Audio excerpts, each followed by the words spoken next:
something is happening in the heavens. There's a shifting, there's a shattering, there's something is going on. It looked like almost like a dimensional shift that was taking place. It's like watching a Star Wars movie and warp speed. Everything just went, just into a streak and then to a flash of light and boom.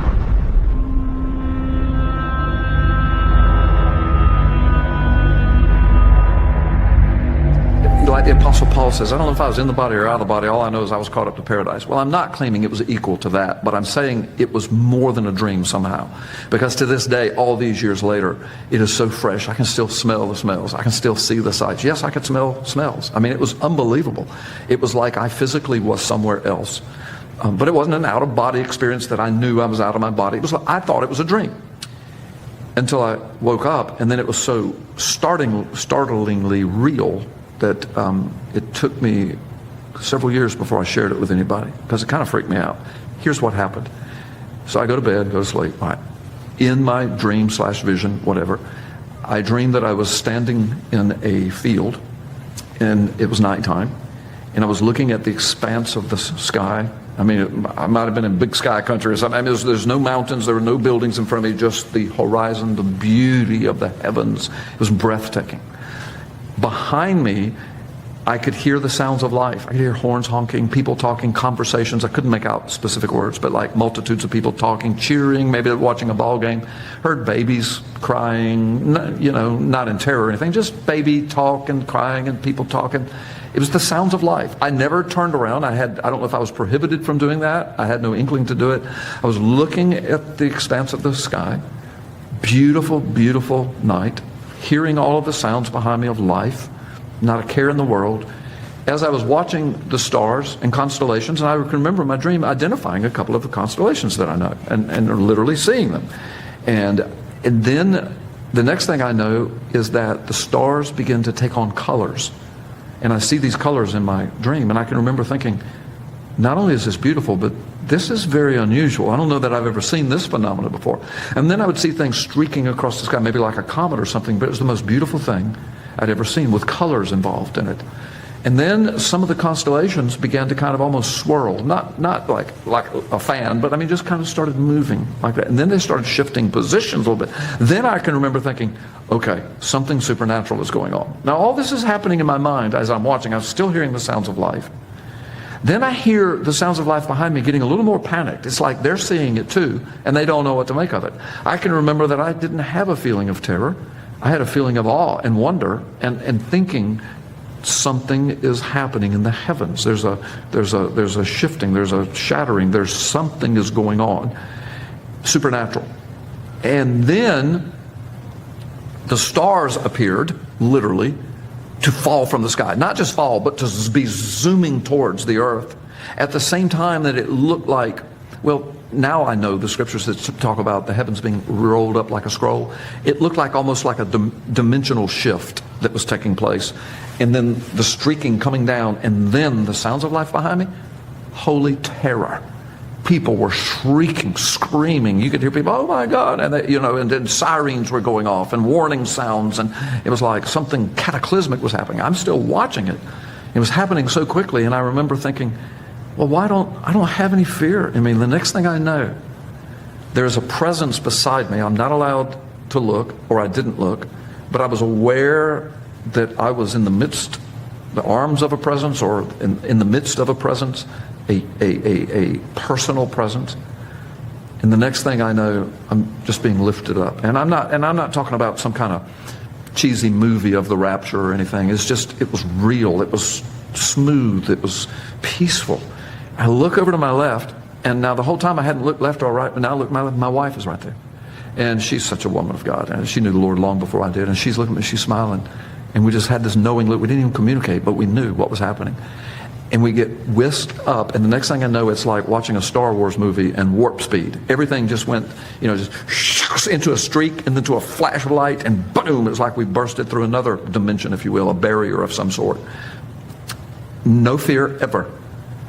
And I'm still aware of this presence, that we were under the control of a benevolent presence. And the next thing I saw was we busted through, I'm just going to call it a dimensional shift. We busted through another dimension.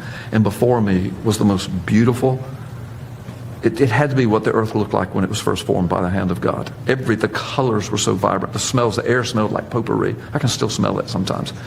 I saw what looked like villages, beautiful, beautiful little homes, and flowers everywhere. You could hear children off in the distance just laughing, having a blast. People, the peace was overwhelming. The sun was just magnificent. And I can remember asking the presence, is this heaven? Is this paradise? And then I heard the voice, and it just said, this is where you will live forever. Welcome home. And I looked at my wife, she smiled, and I woke up. I was furious. I did not want to wake up. I thought that's got to be what dying is like for a believer. Once you're there, you don't want to go back. I mean, even if there are loved ones behind, you know somehow it's all going to be taken care of. You don't want to go back, not after smelling and tasting and seeing this. The Apostle Paul said that. He said, look, I'm telling you, your mind can't conceive. Your ear has never heard, your eyes have never seen. And he was caught up to paradise. He's the one that said, I don't know if I was in the body or out of the body, but I went somewhere. And I saw things and I heard things that I'm not even permitted to tell at all. So I had something similar to that happen to me. I'm not comparing myself to the Apostle Paul. My experience was not near as complete or as detailed as his or John's or Daniel's, but that happened to me.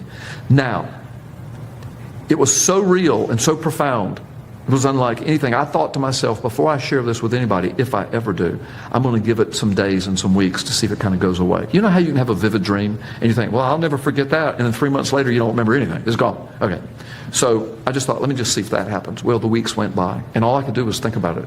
Not all I could do, but often I would think about this and just kind of like go into ecstasy, just close my eyes. Oh, please let me go back, please. So I caught myself going to sleep at night, saying, Lord, could you take me back there? Just take me back there.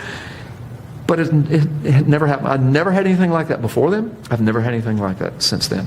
So here's what I shared with the congregation. Because now your viewers are listening and say, well, that's pretty cool, but you could just have bad pizza that night, or you could be lying. You could be making this up. So I know that. This is why I didn't share it. But here's what happened. Some years later, I don't know, 3, 4, 5 years later, my wife and I are very close. We have been since we were married. And we try every afternoon if we're together. I travel a lot. If we're together, just sit down, have a cup of coffee, just talk for an hour, just talk. So we were doing that one day, years after my dream. Several times I started to tell her this dream, but I just hesitated. I just thought, I know my wife would believe me, but it's so amazing. How do you describe that? How do you describe that beyond a dream? How do you say it was a dream, but it wasn't? It was more than that. How do you describe that? I didn't know how to put it in words, so I didn't. Well, anyway, years later, sitting down, having coffee, my wife is there, and I said, I got to tell you something that happened to me. And I said, please don't think I'm crazy. And she kind of laughed. Well, I already think that. We've known each other since we were 10. So I mean, we're great buddies. We're having a good time. And I said, so I told her just what I related to you. She's just spellbound looking at me. She didn't say a word. And I'm thinking she thinks I'm nuts.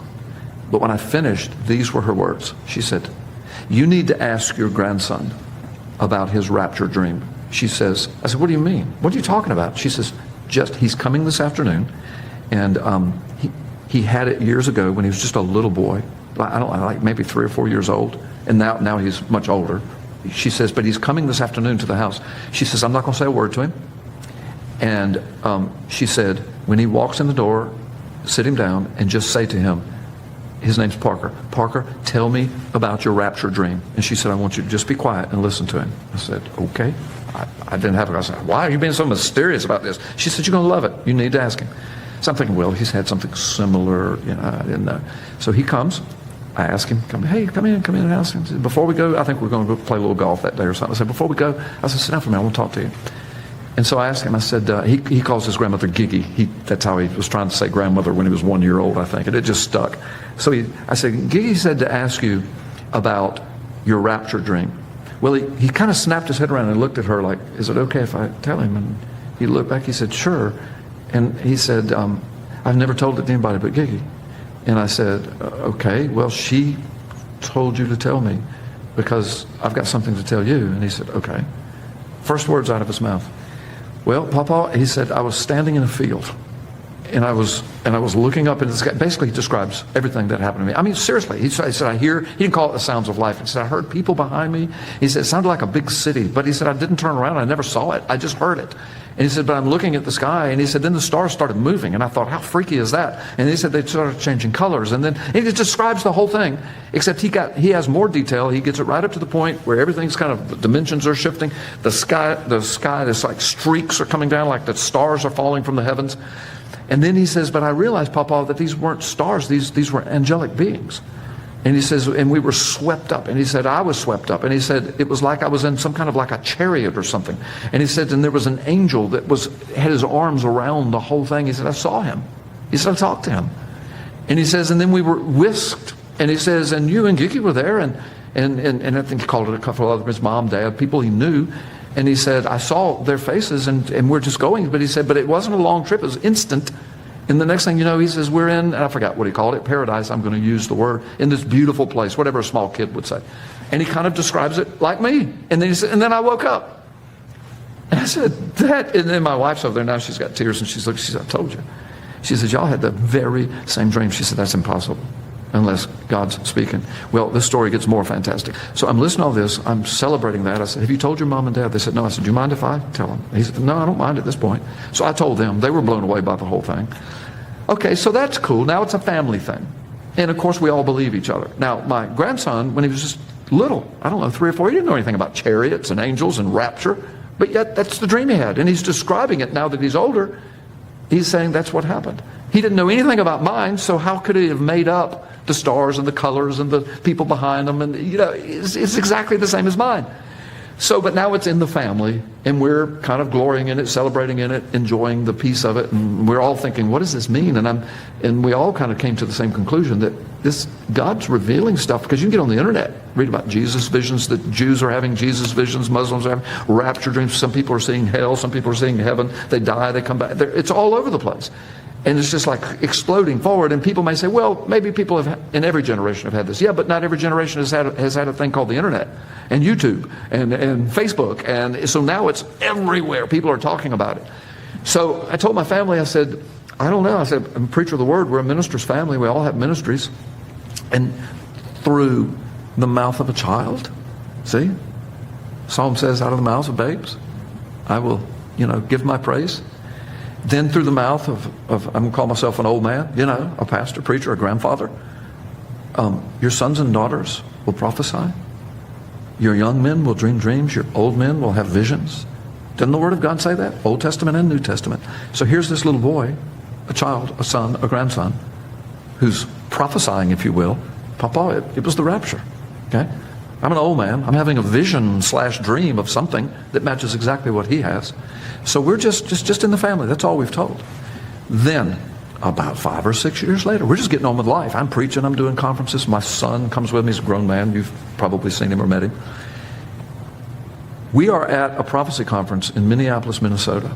It's in the spring. It has snowed that spring. Snows all over the ground. The people in Minnesota are mad about it. I'm loving it. Having a great time. Conference center packed out. It's a big church, and so it's packed out. It probably held 1,000 people, and it was packed. Foyer is huge. They had our table set up for the speakers at the foyer.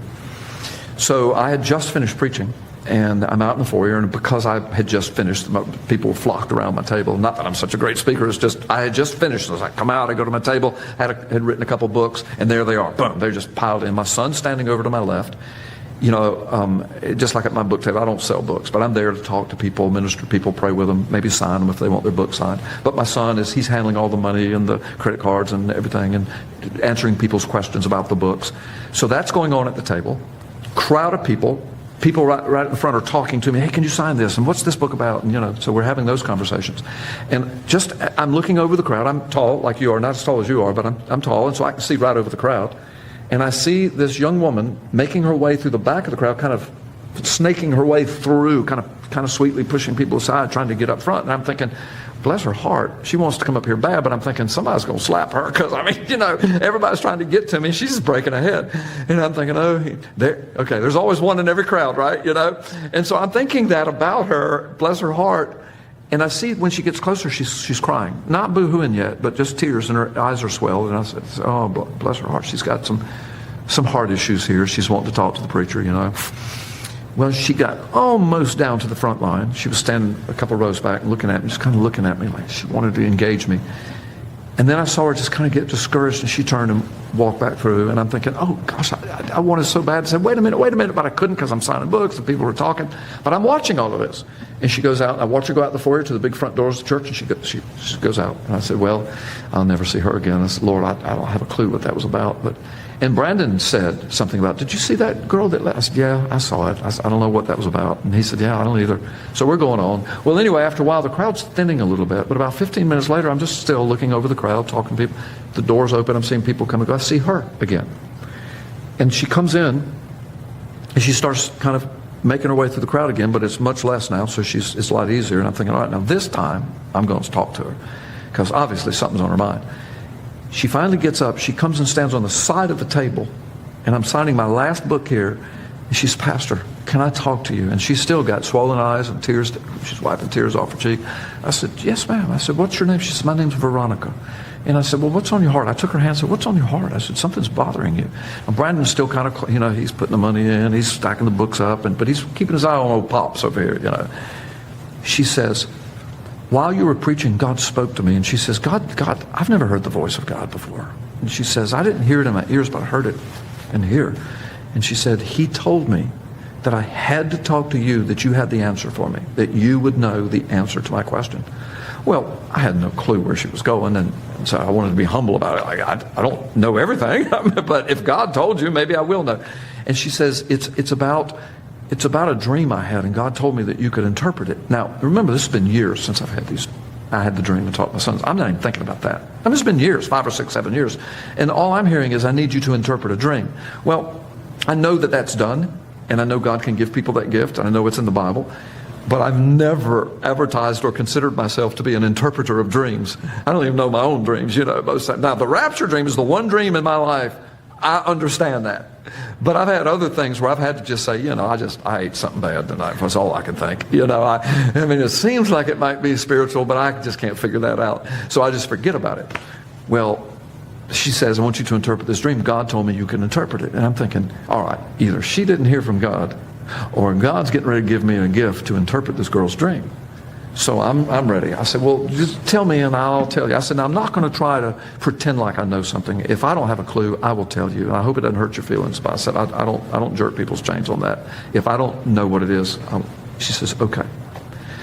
She said, I was standing in a field. When she said those words, I didn't know where she was going to go. But my son grabbed my jacket and just kind of like, Dad, listen to this now.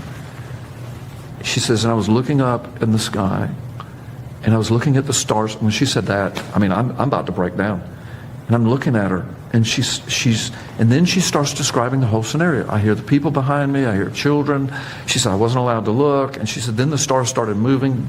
Now, my son Brandon, who's the father of my grandson, who knows all of that, he just says, he grabs my arm again, he says, oh my gosh, Dad. And Veronica stops and says, do you know what this is about? And Brandon said something like, he's had the same dream. And she goes, what? And I said, yes. Finish what you're saying. And she said, well, I'm almost finished. She says, so the stars come and they fall out of the sky. And then she says, and she says, and I just screamed and I got on the ground and covered my head in the star. And then I woke up. And she says, what was that? She says, it was so real. This happened to me months ago. And she said, I told my husband, and we came to this conference. She said, I would need an answer to this. She said, it was so real, I can't get it out of my mind. And she says, you're telling me you had the same dream? I said, exactly, except my dream went further, and I know what it is. And she goes, oh my gosh, God did speak to me. I said, Veronica, I know what the answer is to this dream. And I said, now this is 1,000 people in Minneapolis. I'm from Florida. And she describes my dream and my grandson's dream. And I saw her come and go, and I asked her, I said, why'd you leave? She said, well, I got scared. And then I couldn't get to you. And my husband and my children, she said, I've got little children, they're out in the car. She said, I went out there and just bawled. And my husband said, you must go back in. You must talk to him. God told you to. So she said, I finally got up the courage and came back. And she said, I'm so glad. So she says, what's the dream? And I said, it was the rapture. And I said, apparently, I need to talk to you about your relationship with the Lord, because apparently you were getting ready to miss it. Because you were, and she starts crying. She says, I've just given my life to the Lord recently. And she says, yes, I agree. She says, and I need to come back to the Lord. She said, I've been so far from the Lord. And she says, and that's all I can think is that God's trying to tell me something bad is getting ready to happen if I don't get right with him. And she said, I feel like I need to be in ministry. She said, I don't mean preaching or teaching. She said, I just need to be investing my life somehow in the gospel ministry. And she says, and I said, well, let me tell you what happens after the stars fall. I said, those are not stars, those were angelic beings. And it was the rapture. And we do go up, and we bust through dimensions and barriers, like, you know. And I said, and then the next thing you know, you're in paradise. And she said, oh my gosh. And I said, well, let me tell you, I can't even describe to you what it smells like, what it looks like, what it sounds like. And she says, I knew it was probably had something to do with the rapture.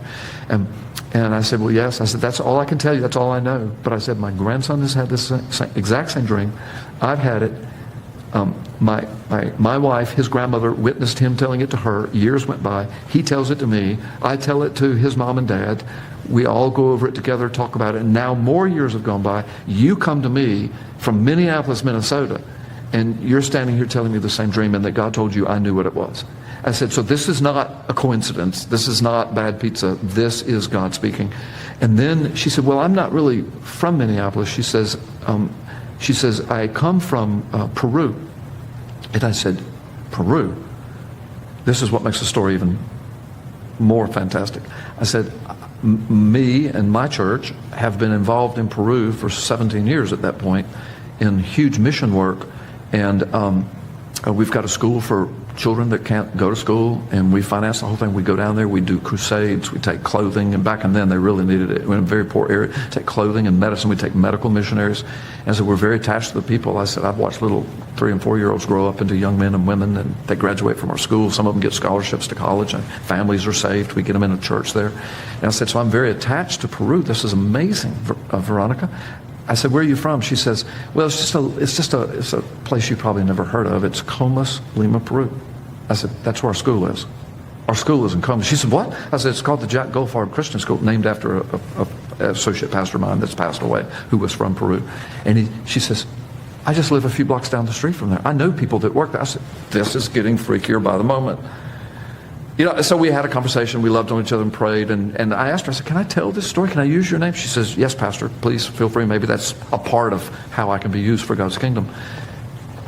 So I've shared it with my church privately several times. I say privately, I mean, not on TV or radio or at a conference, just at my church. And every time I do, they're blown away by it. And then I have people come up to me just privately and say, I didn't have a dream like that, but I had a rapture dream too, and I can't get it out of my mind. So even at this conference, I've had probably 20 people, and there's hundreds of people here, but I had about 20 people come to my table over the past couple of days saying, I didn't have that dream, but I had something very similar where I was caught up. And thank you for sharing that, because now I know I'm not going crazy. See, there's no telling what God's speaking to people, his people, but people don't know how to share it with an unbelieving world. So that's my story, and I'm sticking to it. No, that's my story. It's witnessed. You know, that's once Veronica told me that, then I knew. It was like the Lord was trying to get me to share it before, I think. But when Veronica came, in Minneapolis, Minnesota, totally unconnected to me, my son is standing right there witnessing it. Then she tells me she's from Comas. Then I knew. I mean, God is just saying, would you please share what I gave you? So here at the conference, first time I've shared it. I know some people watching this will still not believe it, and I mean, I can't help it. I can't care about that, whether they believe it or not. I know what happened. I know what my grandson told me. I know what Veronica told me. Every one of those were witnessed by people. So what does this mean? I don't set dates. I don't think that dream necessarily meant it was going to happen in my lifetime necessarily. Feels like it did, but I could be proven wrong on that. I think God's just getting his church ready. I think it's just, I'm a preacher, so I'm somebody that would share it, and now I have. Now it's going to be on YouTube. It's going to go to the world. So I think all over the world, God is just getting his people ready to understand that the time is getting short. Get right with Jesus Christ. If you are not right with the Lord, get right with him. People might be watching, how did I get right with him? Very quickly, Romans 10:9. If you would confess with your mouth that Jesus Christ is Lord and believe in your heart that God raised him from the dead, you shall be saved. Romans 10:13, and whosoever calls upon the name of the Lord like this shall be saved. Today can be the day of your salvation. Confess with your mouth, Jesus Christ is Lord. I repent of my sin. You were raised from the dead. You died on Calvary's cross for me. Please save me. and all who call upon the name of the Lord shall be saved. This is Pastor Carl Gallups, and that is my story. It really happened.